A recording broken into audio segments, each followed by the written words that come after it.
Bonjour, bienvenue à ce deuxième Startup Show de cet après-midi, puisque nous avons adopté une nouvelle formule où dans la même après-midi se succèdent 3 interviews de start-up, de représentants de start-up. Pour cette deuxième édition de la journée, Roland Dautier, qui est fondateur d'Axun. Alors ça s'écrit A-X-U-N, mais on prononce Axun pour le solaire. Alors vous avez compris, donc il fabrique à la fois des onduleurs et il assure la distribution. Alors Roland Dautier est un pur produit, je dirais, de Sophie Antipolis, puisqu'il a été étudiant à l'ESINSA, qui est devenu Polytech Nice. Il a travaillé dans une PME de l'énergie qui s'occupait d'énergie à Sofia, et il a créé son entreprise à Sophia Antipolis, des onduleurs et la distribution de panneaux solaires. Alors, comment tu te définis, Roland? Comment tu définis ton entreprise? Alors nous, la tradition du pitch elevator. La tradition du pitch elevator. Alors, nous, quand on présente notre entreprise, on dit souvent qu'on est une entreprise bizarre dans le monde du photovoltaïque parce qu'en fait, on est des gens qui sont très techniques et on a approché le métier du photovoltaïque par l'ingénierie. Donc, alors que c'est un métier qui est très, on va dire, médiatique. Donc nous, avec cette approche d'ingénieur, on a choisi la voie la plus compliquée. On a dit à chaque fois qu'il y avait quelque chose de compliqué, c'est ce qui nous intéresse dans le photovoltaïque. Et la chose la plus compliquée dans une centrale photovoltaïque, c'est l'onduleur. Donc en fait, tout de suite, nous, notre business plan et notre activité, c'est focalisé sur l'ingénierie autour des onduleurs. Voilà. Donc ça, c'est notre cœur de métier, c'est notre savoir-faire. Donc on fait tout ce qui est les plans de câblage, on invente des produits, on fait fabriquer des produits d'électronique. Bon, ça, c'était mon métier de base. Et autour de ça, on a développé une activité de négoce, de distribution, où on est capable de livrer aussi des packages complets. Et nos clients sont les installateurs et les grandes entreprises qui peuvent être Bouygues, Vinci, EDF, GDF, ces grandes entreprises qui viennent chercher chez nous justement cette expertise qui n'est pas présente aujourd'hui sur le marché français. Il ne faut pas oublier que des fabricants d'onduleurs sur le marché français, il n'y en a pas. Voilà, il n'y a que nous. Le seul, Axion est le voilà, seul. Exactement. Voilà. Donc, on est le seul. Alors, j'ai entendu parler de démarrage d'activité à droite, à gauche, mais c'est un marché où, nous, par exemple, pour sortir un onduleur, c'est 3 ans de R&D quand même. Alors, justement, Axun a eu un succès immédiat puisque ça a été créé en 2006. Et en quelques années, Axun a atteint un chiffre d'affaires de 10 millions d'euros et est retombé à 3 millions. Alors comment on fait? C'est facile de mentir. Alors, mais comment on fait pour descendre aussi vite et rester en vie? Alors, la question pour monter, c'est pas si facile que ça, déjà. De partir de zéro. Ça gère exactement. De partir de zéro et monter à 10 millions d'euros, c'est pas si simple, mais on a eu de la chance. Enfin, dire la chance que l'on a eue, c'est une histoire de timing. Voilà, plus que de performance ou d'être spécifique, c'est qu'on est arrivé au bon moment, au bon endroit, avec quelque chose dont le marché avait besoin. Donc, c'est parti d'ondulant. Donc, c'est ça qui nous a fait progresser. Et ce qui nous a sauvés dans une activité où on a des chiffres d'affaires qui sont très difficiles à reproduire, ne serait-ce que parce que le coût du matériel baisse. C'est-à-dire qu'on est sur un marché où, moi, si je veux avoir le même chiffre d'affaires que ce que j'avais par exemple en 2006, il faut que je vende 6 fois plus de produits, puisque le prix des matériels a été divisé par 6 en 6 ans. Donc en fait, réellement, en termes d'activité, on est dans un métier où ce n'est pas parce que vous avez un chiffre d'affaires qui baisse que vous avez moins d'activité. Donc en fait, pour arriver... Alors par contre, elle rapporte moins, tout à fait. Donc pour pouvoir assumer ça, en fait, moi j'ai eu la chance, j'ai presque envie de dire l'immense chance d'être lauréat chez du réseau Entreprendre, et donc en 2007, parce que au départ, donc moi mon business plan était basé sur de la recherche et développement et de la fabrication d'onduleurs. Et pour pas inventer et pour pas réinventer la poudre et pour développer des produits qui sont bien en attente du marché, ce que l'on a fait, c'est qu'on a commencé une activité de distribution juste pour toucher le marché, on va dire, pour tester le marché, qu'est-ce que les installateurs attendent d'un onduleur. Et cette activité de négoce, en fait, a pris le dessus tout de suite. Et c'est cette activité de distribution qui, elle, a progressé très vite. Et grâce, on va dire, au réseau Entreprendre, on a pu prendre du recul, nous, on va dire, en stratégie d'entreprise, pour pouvoir se dire, attention là, on grossit pas là où on voulait aller. On grossit sur une activité de distribution. Ce qu'on veut, c'est fabriquer nos propres produits parce que la valeur ajoutée est là. C'est là où les concurrents auront du mal à aller parce qu'on se considère plus malin peut-être dans cette partie-là plutôt que de la distribution. Nous, on a des concurrents qui vendaient de la peinture ou qui vendaient n'importe quoi sur la partie négoce pure de panneaux photovoltaïques. Donc, on savait que notre cœur de business, il fallait le reconcentrer sur l'onduleur. Et grâce au réseau, et je salue mon accompagnateur Patrick François, qui a été toujours de bons conseils. Et le meilleur conseil qu'il nous ait donné par rapport à ta question, c'est pas parce que tout va bien qu'il faut grossir trop vite. Voilà. Donc nous, c'est vrai qu'on a doublé les chiffres d'affaires tous les ans pour atteindre ces fameux 10 millions d'euros. Et on aurait facilité, et donc nous, on a la quasi-totalité de nos concurrents, c'est ce qu'ils ont fait. Ils avaient de l'activité, surcroît d'activité, je prends du monde, on fait face à ce surcroît d'activité en embauchant. Nous, les conseils qu'on nous a donnés et qu'on a appliqués à la lettre, c'était repère tes tâches récurrentes et tu les automatises. Quand tout va bien, tu investis dans l'automatisation de tes tâches récurrentes et à moins de personnes, tu seras capable de faire plus de travail. Et alors, les tâches récurrentes, c'est quoi Alors nous, typiquement, une tâche récurrente chez nous, c'est un installateur, il nous téléphone, il nous dit j'ai un client, il est prêt à faire du photovoltaïque, il a une toiture qui fait 50 mètres par 100. Voilà. Et bien à partir de là, nous, il faut qu'on soit capable de lui générer un devis du nombre de panneaux solaires, faire tous les schémas électriques, les compatibilités, faire tous les papiers pour après faire les demandes de raccordement. Donc il y a un gros boulot de préparation qui, en plus, n'est pas facturé, puisque c'est un boulot qui permet de prendre les commandes. Voilà. Et donc ce boulot-là... ça a été automatisé. Donc exactement, on a développé des logiciels. Donc plutôt qu'embaucher quelqu'un qui allait faire ses calculs à la calculette et refaire des schémas sur des toitures, on a embauché un informaticien qui nous a appris tout ce qu'on faisait. On a décortiqué tout ce qu'on faisait et on a intégré ça dans un logiciel, dans un logiciel dédié en interne qui nous permet de faire ce que l'on faisait avant en 2 heures, on le fait aujourd'hui en moins de 5 minutes. Voilà. Donc en fait, et c'est ça, voilà, et c'était le gros du boulot, quoi. Le gros du boulot, c'était répondre à ces demandes d'ingénierie sur des centrales. Et donc en fait, le fait d'avoir réduit ce boulot en automatisant nous a permis de rester compact.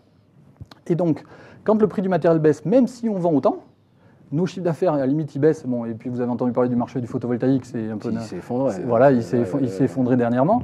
Mais même dans ce cadre-là, nous, par exemple, le bilan 2012 est positif. Parce qu'on a su garder, grâce au conseil de Patrick François, un noyau suffisamment petit pour être flexible. Et on peut avoir n'importe quel type de tempête. Nous, on restera parce qu'on a ce côté compact. Voilà. Je crois qu'il y a aussi le fait d'avoir continué à la recherche-développement. Alors oui, sur les onduleurs. Voilà, c'est justement cet accompagnement qu'on a eu nous. Alors moi, c'était la première société que je créais et je l'ai créée de zéro. Et donc ce rendez-vous mensuel que j'avais avec Patrick François me permettait tous les mois de reprendre du recul et de vérifier si je ne m'embarquais pas dans une mauvaise voie. Et donc il m'a remis, on va dire, dans le trajet de la R&D, et ce qui nous permet aujourd'hui, justement, d'avoir cette activité qu'on avait définie comme étant la bonne pour nous. Voilà, cette R&D, c'est là où on est plus fort que les autres. Et ben, cette activité-là nous permet maintenant de prendre des marchés même en dehors du photovoltaïque. Là, par exemple, j'ai un ingénieur qui est parti pendant 1 mois en Thaïlande, où on vient équiper des usines avec des produits qui sont dérivés de tout le savoir-faire qu'on a acquis pour le photovoltaïque pour faire des batteries, par exemple. Donc en fait, on a et c'est cette activité. Donc c'est attaqué un autre marché là. Exactement. On se sert du savoir. Même, parce que les batteries, je ne sais pas si c'est lié aux batteries des véhicules électriques. Alors oui, tout à fait. Ouais. C'est-à-dire qu'en fait, dès que donc aujourd'hui, vous avez alors typiquement le positionnement, c'est on utilise ce que l'on sait faire dans le photovoltaïque pour faire des cycles de charge et de décharge de batteries sans chauffer des petits oiseaux. Voilà. Aujourd'hui, quelqu'un qui teste une batterie, Renault qui va tester sa batterie, quand il va faire 1000 cycles de charge et décharge pour vérifier la durée de vie de sa batterie, la technologie standard que tout le monde utilise, c'est je mets des radiateurs dehors et je chauffe les petits oiseaux pour décharger la batterie. Et nous, au lieu de faire ça, on va récupérer ce courant, on le réinjecte dans le réseau, qui fait qu'en fait, on divise par 10 les factures d'électricité des usines qui fabriquent des batteries, quoi. Enfin bon, c'est quand même un marché de niche, là. Marché de niche, mais on n'est pas non plus une grosse boîte, et on aime bien les marchés de niche. Voilà. Alors, on peut dire aussi que le succès d'Axun, c'est aussi, ça a été préparé. Parce que quand tu es sorti de l'école, donc de l'école d'ingénieur, tu t'es préparé à un métier de chef d'entreprise, puisque ça a été un peu programmé. Alors oui, j'ai toujours su, on va dire qu'un jour dans ma vie, j'allais créer mon entreprise, je ne savais pas quand. Ouais. J'ai toujours su, et c'est vrai que j'ai eu la chance qu'en sortant de l'ESINSA et avec, on va dire, super dossier en sortant de l'ESINSA, 2 ans d'avance, j'avais du boulot un peu partout. J'aurais pu faire des petits modems pour des grosses boîtes, et j'ai préféré faire des produits dans une petite PME de Sofia qui étaient liés à l'énergie, parce qu'à l'époque, alors j'avais déjà ce côté, j'aimais bien l'énergie, et ça m'a permis de faire mes premières armes en R&D, à l'export, puisque après j'étais responsable d'export, et de prendre la direction de cette société, c'est-à-dire que j'ai joué avec l'argent des autres, on va dire. Bon, j'ai fait gagner de l'argent aux actionnaires de l'époque, c'est la seule partie du jeu, mais par contre, ils m'ont laissé aussi les coudées suffisamment franches pour que je puisse vraiment, je me suis éclaté moi dans cette boîte, vraiment, je me suis régalé, et j'ai pu faire donc de la R&D, du commerce.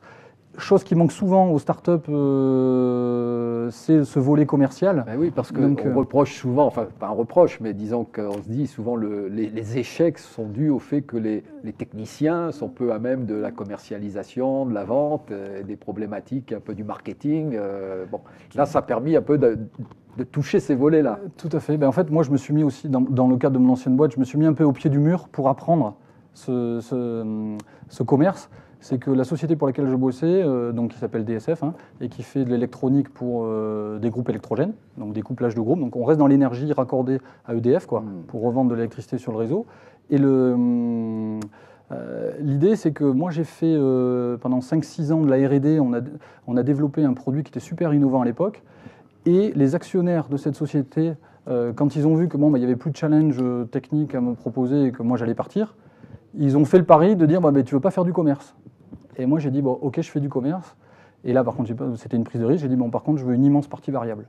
Voilà. Donc j'ai été prêt à réduire très fortement mon salaire et avoir une forte partie variable pour me challenger à faire du commerce en partant de zéro. Sachant qu'en plus c'était de l'export et le niveau d'anglais sorti d'école, moi c'était, je parlais comme une vache espagnole, vraiment c'était catastrophique. Et donc j'ai démarré une activité export et en un an, j'ai doublé le chiffre d'affaires de la boîte grâce à l'export. On a eu d'ailleurs le trophée export de classe export, meilleure boîte exportatrice de PACA dans l'année. Et ça m'a dit, ok, je peux y arriver. Je suis mûr. Voilà, je suis mûr. Voilà, c'est exactement ça. Je suis mûr, je peux y arriver. Et cette activité d'export me sert aussi aujourd'hui, puisque là, on a des projets en Thaïlande, on a ouvert une filiale en Angleterre, en Italie. Ce qui nous permet d'avoir plusieurs pieds à notre tabouret, on va dire, sachant que le photovoltaïque franco-français dépend beaucoup des aides gouvernementales. Alors justement, on va aborder un petit peu, est-ce qu'on peut encore créer des startups dans le domaine du solaire, puisqu'il y a eu un peu l'explosion du solaire, puis après l'éclipse. Est-ce que c'est un marché où vous pouvez encourager de jeunes entrepreneurs à s'investir? Alors, c'est... prudence. Voilà, exactement, c'est prudence avant tout. Si on prend le marché du photovoltaïque, que moi je connais bien depuis 6 ans, on a vu vraiment le capitalisme en version accélérée. C'est-à-dire 2006, un marché qui n'existe pas en France. Ça faisait vivre 2 personnes en France. D'un marché qui n'existe pas, on est arrivé à un marché qui représente du milliard, jusqu'à ce que les gros s'aperçoivent que le marché existe, parce que ce marché a été pris par des PME qui étaient plus flexibles, plus rapides, type Axun. Des gros sont arrivés, ils disent mais en fait le marché existe là. Qu'est-ce qu'on peut faire nous en tant que grosse entreprise pour attaquer ce marché? Et donc là il est arrivé plein de complexités, de normes, on change les lois régulièrement, etc. Qui fait qu'il y a beaucoup de startups qui s'étaient découragées avec les changements de réglementation, sachant que des grosses boîtes ont souvent le temps d'attendre. Et souvent on dit il y a consolidation de marché. Mais en fait, ce n'est pas consolidation de marché, c'est le temps des gros. Les petits, c'est fini, c'est plus pour vous, vous ne jouez pas dans la cour des grands. On commence à parler d'énergie. L'énergie en France, c'est un sujet lourd, on va dire. C'est un sujet lourd. Et surtout qu'on est arrivé aujourd'hui, avec la baisse du prix du matériel, à concurrencer le prix de l'énergie nucléaire, quoi. Aujourd'hui, ça coûte moins cher de faire des centrales au sol en photovoltaïque que faire un EPR, quoi. De l'énergie avec un Surtout EPR. que le prix de l'EPR Et oui, exactement, avec l'augmentation ouais. du prix d'un côté de l'EPR et la baisse du photovoltaïque de l'autre. Donc on est des troublions là-dedans, on vient chambouler le marché. Donc une start-up là-dedans, avec ses enjeux un peu lourds, c'est pas évident. Voilà. Moi je dirais c'est pas évident. Dans tous les cas, s'il y a des boîtes qui veulent se lancer dedans, les positionnements, il faut les prendre, à mon avis, les moins risqués possibles en termes d'investissement. Puisqu'en fait, faire des investissements lourds pour se dire, allez, j'investis et je vais faire un prêt à la banque de 3 millions d'euros pour monter des machines et avoir un amortissement et un retour sur investissement sur 5 ans, c'est pas possible. Quand vous avez du matériel qui tous les ans fait moins 40% en termes de valeur. Est-ce que ça peut continuer aussi, cette baisse? Parce qu'il y a un moment, il y a les matières premières, on ne peut pas descendre en dessous. Alors, vous m'auriez posé la question, tu m'aurais posé la question il y a 2 ans. Il y a 2 ans, je t'aurais dit impossible que ça baisse. Et voilà. Ça continue. Et ça continue à baisser. Moi, à l'époque, j'achetais, donc on parle des euros par watt. Voilà. Nous, on achetait des panneaux solaires à l'époque, 3,50 € par watt. Aujourd'hui, ça vaut 50 centimes par watt. Voilà. Alors ça, c'est sur des panneaux chinois. Mais par contre, quand on prend du panneau européen, on va être un peu plus cher. Mais on est passé de 3,50 € à 50 centimes pour la même chose. Pour la même chose dans l'espace de 6 ans. Ouais. Donc investir en tout cas dans cette filière côté panneau, c'est quelque chose qui me paraît ultra risqué parce que difficile de faire des prévisions. Moi, je me souviens, le photovoltaïque, je l'ai appris en Allemagne en 2006. J'avais un mentor, on va dire, en Allemagne avec qui je discutais souvent. Et je lui dis, toi, ta boîte, là, quand tu dois embaucher, parce que j'avais des embauches à décider, comment tu fais tes prévisions? Il me dit, mais ce sont des prévisions dans le photovoltaïque, au-delà de 3 mois, c'est pas possible. Hein. Voilà. On ne sait pas, puisqu'en fait, c'est pas parce que tu vas prendre plus de commerciaux, tu vas être plus intelligent que tu vas augmenter ton business, puisque ton business, il dépend aussi des réglementations. Et là, on a très peu de poids là-dessus. Alors même si moi j'ai lutté et je suis impliqué dans des associations, dans des regroupements pour justement promouvoir le photovoltaïque en général et auprès des politiques en particulier pour qu'ils arrêtent de faire yo-yo avec les réglementations, mais c'est quelque chose de... Voilà, c'est un métier très délicat. En revanche, est-ce qu'il y a quand même des technologies nouvelles inventées? On voit, alors, je crois que c'est une entreprise qui est à Aix-en-Provence qui fait le solaire transparent. Alors, non, il ne faut pas oublier, déjà, le solaire, pour que ça marche, il faut la lumière. La lumière, pour la capter, si vous avez quelque chose qui n'est pas opaque, plutôt noir, ça veut dire qu'il y a des photons que vous allez laisser repartir. Donc déjà, inventer des panneaux bleus, verts, jaunes ou transparents fait que tout ce qui n'est pas noir va faire qu'on produit moins bien. Voilà. Donc en fait, ça ne me paraît pas être une voie de développement, la partie, on va dire, design au niveau du panneau. Par contre, évidemment que partir sur la génération d'après de panneaux solaires est quelque chose d'intéressant. Par contre, partir sur la génération d'après en concurrence avec du matériel dont les prix chutent très fortement, c'est-à-dire qu'il faut faire des investissements très lourds. Là, on ne parle pas d'investissement à quelques centaines de milliers d'euros, on est à plusieurs millions d'euros pour développer les technos de dans 5 ans ou de dans 10 ans. Donc côté panneaux solaires, on va rapidement avoir quelque chose qui est ce qu'on appelle des consommables, quoi, ou dans le business. Voilà, ça va être un marché de consommables au niveau du panneau. Donc investir dedans, pas simple, sachant que maintenant toutes les machines et les usines sont automatisées, etc. Pas simple. Par contre, dans le développement de projet, là, oui. Là, il y a des opportunités, mais qu'il faut savoir saisir. C'est-à-dire que quand la réglementation est bonne, il faut courir aller voir des propriétaires de bâtiments et dire, bon, mais monsieur, là le train, il est là, il passe. Là, en ce moment, il est en train de repasser, puisqu'ils nous ont annoncé, là, il y a 15 jours, et la semaine dernière, on a eu des nouveaux décrets qui augmentent les tarifs photovoltaïques de 10% si on utilise du matériel européen. Donc nous, on n'a jamais vendu un seul panneau chinois. On a toujours milité pour ce genre de loi. Elle est sortie enfin, au bout de 6 ans. Nous, on a forcé pour essayer de faire passer ça. Ça vient de sortir, donc il y a un train qui repasse là. Voilà. Et donc, en fait, il faut bien qu'il y ait des gens qui aillent dire aux autres, aux propriétaires notamment de bâtiments, le train repasse, prends-le maintenant parce que peut-être il va partir, quoi. Voilà, parce qu'on a ces cycles de changement de réglementation. Ouais. Et donc, en fait, il faut aussi être un peu comme nous, quoi. Il faut être flexible, quoi. C'est-à-dire, il ne faut pas hésiter à tenter. Ça marche, tant mieux. Ça ne marche pas, on rapatrie, quoi. Ouais. Voilà. Nous, c'est ce qu'on a fait quand on a créé une filiale en Italie. On s'est aperçu que jouer à, comment dire, quand on n'est pas à domicile,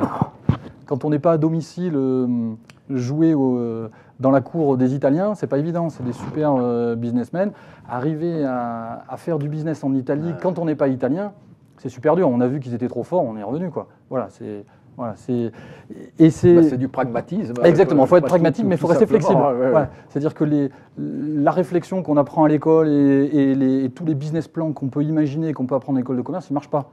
Ou en tout cas, il faut se dire, voilà, on fait un truc pas comme d'habitude. Voilà. Si j'avais des conseils à donner à des startups, c'est on reste flexible. Voilà, on ne s'engage pas. En deux mots, souvent, pour le particulier, il raisonne en retour sur investissement. Oui. On en est où? Combien d'années à peu près le retour sur investissement entre le prix qu'on paye et puis ce qu'on en tire? Alors, nous, notre spécialité sur les onduleurs, on a des onduleurs qu'on fabrique en France. Ceux-là, ils sont vraiment dédiés aux applications domestiques. Et ces applications domestiques, on a vu le volume baisser parce que les gens ont dit « Ah, les aides baissent ». Mais le matériel a baissé plus vite que les aides. Donc en fait, la rentabilité en termes de nombre d'années, elle est meilleure aujourd'hui que ce qu'on avait il y a 3 ans. Mais personne ne le sait. Donc en fait, moi, je passe mes journées à réexpliquer. En fait, c'est bien. Donc en 8 ans, vous arrivez à avoir un retour sur investissement sur le matériel. Et donc en fait, on est arrivé. Donc c'est hyper intéressant. Et on a été victime on va dire, de mauvaises images dans le photovoltaïque. Il ne faut pas se leurrer, comme c'était médiatique, il y avait de l'argent. On a plein de cow-boys qui sont venus sur le marché, hein. Ça, il ne faut pas se leurrer. Alors nous, on a toujours exprès aussi refusé de vendre des panneaux bas de gamme, etc., pour être sûr de toucher des artisans et des entreprises qui avaient mis la qualité en avant, quoi. Voilà, pour être sûr de pas s'embarquer avec des cow-boys, on va dire. Mais ces cow-boys-là qui sont venus sur le marché ont cassé l'image en général. Et on a eu quelques émissions de télé où les gens disaient ça. Voilà. Ouais. Mais ils n'ont pas montré toutes les bonnes. Hein. C'est-à-dire qu'il y a quand même... Alors moi, je suis formateur, alors CALI-PV, c'est la réglementation pour que les installateurs puissent poser des panneaux solaires. Donc je m'investis beaucoup dans la formation. Pour que justement il y ait des bonnes pratiques, eh bien, je m'aperçois qu'il y a quand même 90% des centrales ou plus qui sont parfaites, qui marchent très bien, où les gens ça marche beaucoup mieux que ce qui avait été prévu. Et donc, on a été victime d'images, on a la baisse des aides qui fait que les gens, il n'y a plus d'aides, ça ne marche plus. Mais comme le matériel a baissé, vous avez encore des belles opportunités. Et je vous dis, en 8 ans, vous avez un retour sur investissement très bon, quoi. Voilà, donc le solaire, ça garde de l'avenir. Exactement. Ça garde de l'avenir. On va passer aux questions des internautes.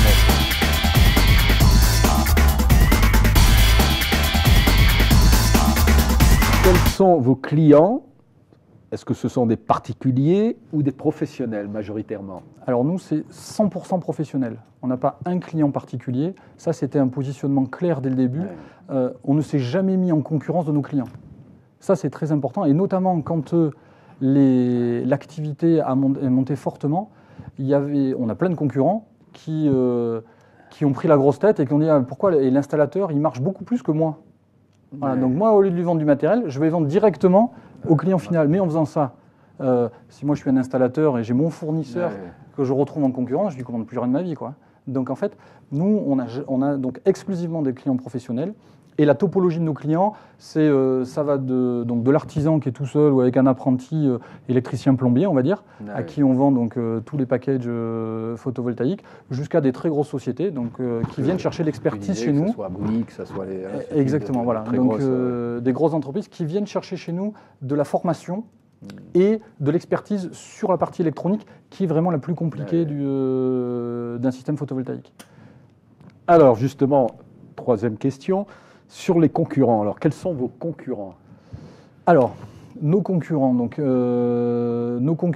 indirectement, on a quand même des branches d'EDF, puisqu'en fait, il ne faut pas oublier que EDF, même si on les connaît en tant que centrale nucléaire et j'envoie la facture tous les mois aux abonnés EDF, ils ont aussi quand même pas mal de filiales qui vont faire jusqu'à l'installation. Et eux, donc on arrive à leur vendre des petites prestations. Par contre, le matériel, comme pour EDF par exemple, ils ont intégré une société qui fabrique du Made in France, Photowatt. Donc eux, ils vont utiliser leur matériel.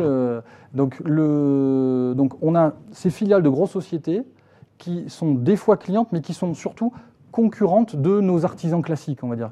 On a quand même le gros du chiffre qui est fait avec des petites boîtes indépendantes qui ont, celles qui sont encore là, elles ont beaucoup de courage, hein, parce que c'est dur, hein, le photovoltaïque en ce moment. Mais comme le train repasse, c'est eux qui vont pouvoir reprendre le train quand il passe aussi. Hein. Voilà, puisque on va dire, ces fameux cow-boys, quand ça a baissé, ils sont partis. Hein. Voilà. Donc là, il reste sur le marché principalement des belles boîtes. Il faut qu'ils se dépêchent avant que les cow-boys ne reviennent.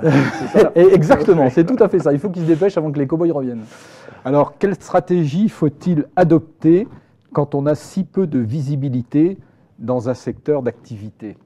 Alors, c'est un peu la réponse. Alors, déjà un peu. Nous, on a fait deux choses pour réagir à ces changements on va dire, de loi qui jouent sur notre business.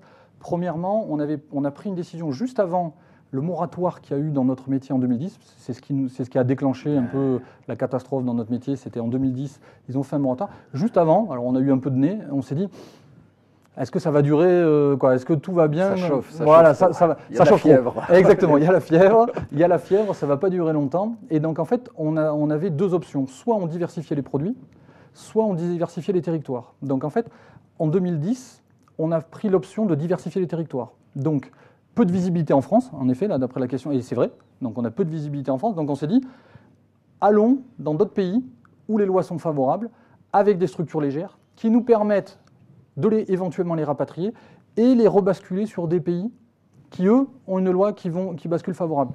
Parce que c'est vraiment ce jeu-là, quoi. Donc, en fait, on a fait donc une filiale en Angleterre, une filiale en Italie, ça c'était en 2010. Donc, qui nous permet déjà de mutualiser les risques, de diluer le risque sur 3 réglementations. Jouer des synergies, je présume, hein, parce que tout ce qui a été développé ici, tout ce qui a été développé, on a fait copier-coller. Voilà, copier-coller pur et dur. Avec un système en France qui est bien fait, les VIE qui sont organisés par Ubi France, où vous envoyez un jeune de moins de 28 ans et c'est eux qui organisent toute la partie compliquée, papier au niveau de la Sécu et tout ça, c'est compliqué, quoi. Si vous avez des expatriés ou des détachés, c'est compliqué. Donc là, avec le VIE, c'était très simple à mettre en place. Alors, et on a, je prends par exemple l'exemple de l'Angleterre, 3 mois pour la mise en place, premier mois on fait 1 million d'euros de chiffre d'affaires en Angleterre. Donc ce copier-coller du savoir-faire que l'on a, on peut le développer à l'export, donc c'est ce qu'on a fait. Donc, on a développé aussi du business au Maroc, donc Maroc, Italie, Angleterre. On n'est pas allé titiller les Allemands sur leur territoire, parce qu'ils avaient quand même de l'avance sur le solaire, donc en fait on n'y est pas allé. Donc ça c'était le premier réflexe. Et deuxième réflexe, dans le manque de visibilité dédié au photovoltaïque, on a adapté le savoir-faire de l'entreprise pour aller sur d'autres marchés. Donc par exemple, on avait un fournisseur très important à qui on a acheté des millions d'euros de matériel qui s'appelle Sanyo, qui a été racheté par Panasonic. Donc c'est un gros japonais, mais qui fabrique en Europe pour le solaire. Hein. Et ce qu'on a fait, c'est qu'on a regardé quels sont nos fournisseurs, qu'est-ce qu'ils ont dans leur gamme, qui pourraient diversifier, qui restent dans l'énergie.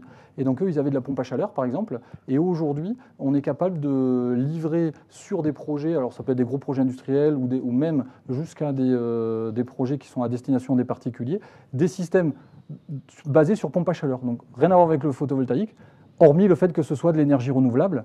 Et ça permet de diversifier et d'équilibrer les activités. Donc pompe à chaleur, on est aussi distributeur de caméras thermiques. Voilà, et on organise des formations dans tous ces domaines où nous, ce que l'on met en avant, c'est notre technicité. C'est quoi? C'est pour voir où sont les fuites un peu de. Alors avec caméra thermique, en fait, vous pouvez imager, vous faites une image thermique. Là, vous prenez le studio, vous allez voir tous les points chauds, vous allez voir si c'est bien isolé, pas bien isolé. Donc ça, des applications bâtiment et des applications industrielles pour vérifier notamment les machines tournantes. Si elles commencent à avoir du jeu, quand elles ont du jeu et les roulements sont affaiblis, ils se mettent à chauffer. Et donc en fait, ça permet de faire de la maintenance préventive avant d'attendre que ça casse, et les armoires électriques. Voilà. Et sur les armoires électriques, on voit tout de suite s'il y a une borne qui est mal vissée. Alors, dernière question, y a-t-il un avenir pour des startups dans le solaire face à la concurrence chinoise? Bon, là aussi, c'est un petit peu répondu. Hein. Il faut surtout pas attaquer les panneaux photovoltaïques, quoi. Voilà, exactement. Moi, je dis, alors, en tout cas, en distribution, pourquoi pas, s'il n'y a pas de risque. Voilà, il faut faire attention aux investissements parce qu'il y a très peu de visibilité sur le retour sur investissement. Mais, une opportunité qui va peut-être arriver par rapport aux panneaux, c'est que l'Europe a une commission anti-dumping envers les panneaux chinois. Et donc, il y a des chances que dans l'année, l'importation de panneaux chinois soit taxée. Si on prend l'exemple des États-Unis, tous les panneaux qui rentrent sur le territoire américain, ils sont taxés de 30 à 250%. Et donc là, ça changerait la donne. C'est-à-dire que ça permettrait aux fabricants européens de retrouver des marges. Aujourd'hui, il n'y a pas un fabricant européen qui gagne de l'argent voilà, dans la fabrication de panneaux. Pas un. Voilà, on va s'arrêter ici. Alors merci à Roland de nous avoir éclairé sur le solaire. C'était un plaisir. Rendez-vous donc dans 1 heure pour le 3e et dernière session de de la journée avec Feligrine. Merci encore Roland. Merci à vous de nous avoir suivis.